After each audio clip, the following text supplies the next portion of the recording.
کسی نقل میکرد که فردی بیمار بود در کرج، مشکل تنفس داشت و نوع بیماری که مبتلا شده بود نیازمند این بود که عمل جراحی انجام بده و این عمل جراحی فقط و انحصاراً در یک بیمارستان در فرانسه در اون مقطع انجام می شده و چون جزء بیماری های نادر بوده به گونه ای بوده که شما وقتی که در نوبت قرار می گرفتید برای عمل جراحی باید مثلا 2 سال 3 سال در نوبت باشی تا فرصت بکنی بریم اونجا.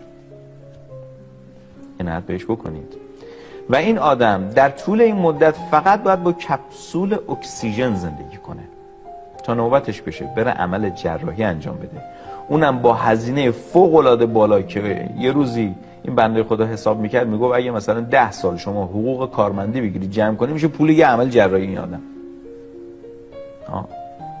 همه این مرارت، اون کپسول اکسیژنه، این پوله، این درآمدی که از محل کار و زحمت کشیدن صبح تا شب جمع بکنی بدی به یک بیمارستان که تو رو خوب بکنه که چی بشه؟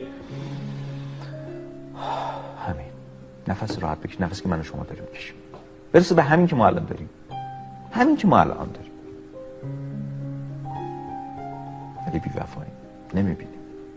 اینا نمیبینیم، نداشته ها رو میبینیم، نق میزنیم، نق زدن های عجیب و عدید. خداوند در قرآن میفرماید و قلیل من عبادی الشکور،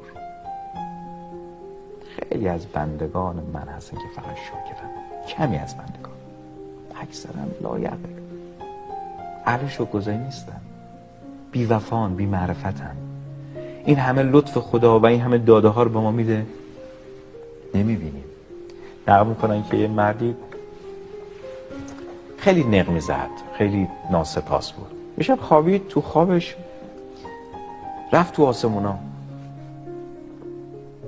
دید که فرشتگان و ملائک هستن، تقسیم بندی شده. این ادارات ما، یه قسمت ارسال، یه قسمت نمیدونم ثبت، یه قسمت دبیرخونه است، یه قسمت کجا. دید یه سری ملائک خیلی زیاد مشغولن و متراکم، پرحجم، اصلا وقت سرخوردن ندارن.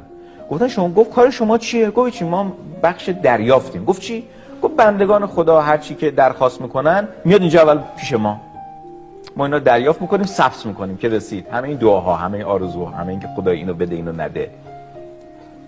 یه جای دیگه دید یه سری ملائک هستن، اینا سرشون خیلی شلوغ‌تره، حسابی اصلا دیگه مثلا اون اگه رسید به این جواب بده این دیگه از فرصت این حرفا رو نداشت. گفت شما کارتون چیه؟ گفت وقت نداریم. گفت کارتون چیه؟ گفت ما کارمون ارساله، تمام نعمت‌های خدا رو اینجا ارسال میکنیم به بندگان. یه جای دیگه است یه دونه ملک نشسته تک و تنها بیکار.